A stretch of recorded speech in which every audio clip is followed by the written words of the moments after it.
stripped down beyond firelight. Nous avons rencontré sur le stand de Bethesda l'un des développeurs de Rage, Matt Hooper, qui travaille depuis une décennie maintenant pour id Software. Le studio de développement est le maître incontesté du first-person shooter, à l'origine des séries Wolfenstein, Doom et Quake. Également spécialisé dans ce genre, Matt Hooper s'est rapproché il y a une quinzaine d'années du développeur en débutant dans la communauté mod, ce qui l'a conduit à rejoindre ses équipes. I actually worked on the Quake 1 mission pack, which was a lot of fun, and I did a couple of levels for that. And then the last big game was Doom 3, so we've been working on Rage for a long time. It's been like 7 years since I've released a game.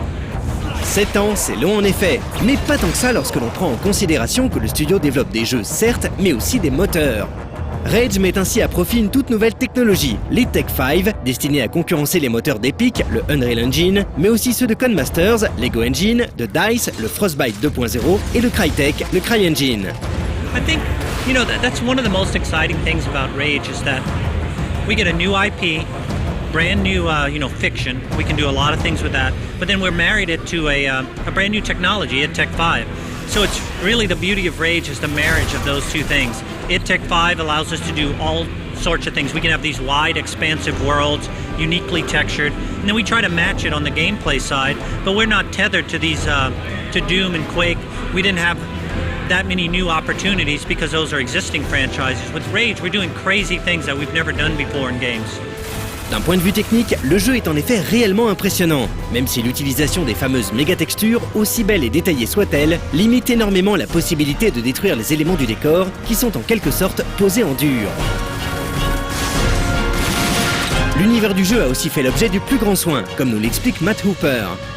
There's an asteroid on its way to collide with Earth. The governments get together and they start the Eden Project. They bury these little life-sustaining pods all around the planet.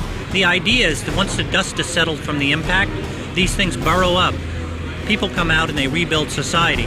You start the game as one of the members of these pods, so you step out in this crazy world, nothing's gone according to plan. So immediately it's a fight for survival. You're fighting against these different bandit clans. You run into these mutated creatures, some of them our size, some of them double our size, some of them 10 stories tall. You run into these crazy, the science fiction presence called the Authority later on in the game.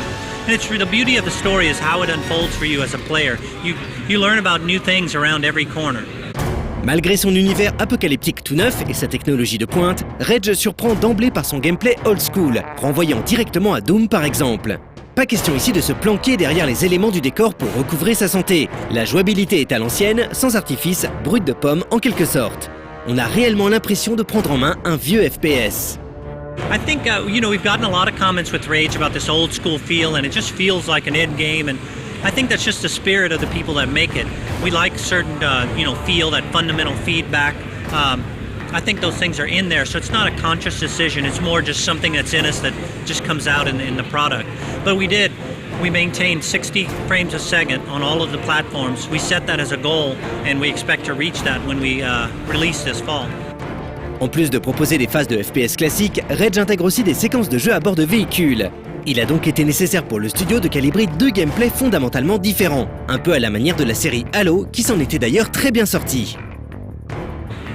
We were talking about the challenges of making Rage and new technology, and definitely the vehicle gameplay was one of the biggest challenges, because how do you infuse that into a shooter but still stay true, make sure we don't alienate our fans? So we really wanted the ability to give you the controller, and if you can't pick it up within a minute, then we're not doing our jobs. And we follow some of the same rules we do for a shooter. You're in a car, you can't strafe or duck or hide behind a box, but you can have a rocket launcher strapped on, you can add new armor, you hit the fire button, the rocket goes out, it explodes an enemy car. So still, some of the same fundamentals with feedback are there, and we tried to make the controls as action-y as possible and as accessible as possible. Pour avoir eu l'occasion de prendre le jeu en main, on peut déjà vous dire que le challenge a été brillamment relevé. Si Rage n'est peut-être pas parti pour être une révolution, il sera certainement un FPS solide, hardcore, visuellement ébouriffant. Espérons maintenant que l'histoire et la liberté offertes aux joueurs seront à la hauteur de son spectaculaire moteur.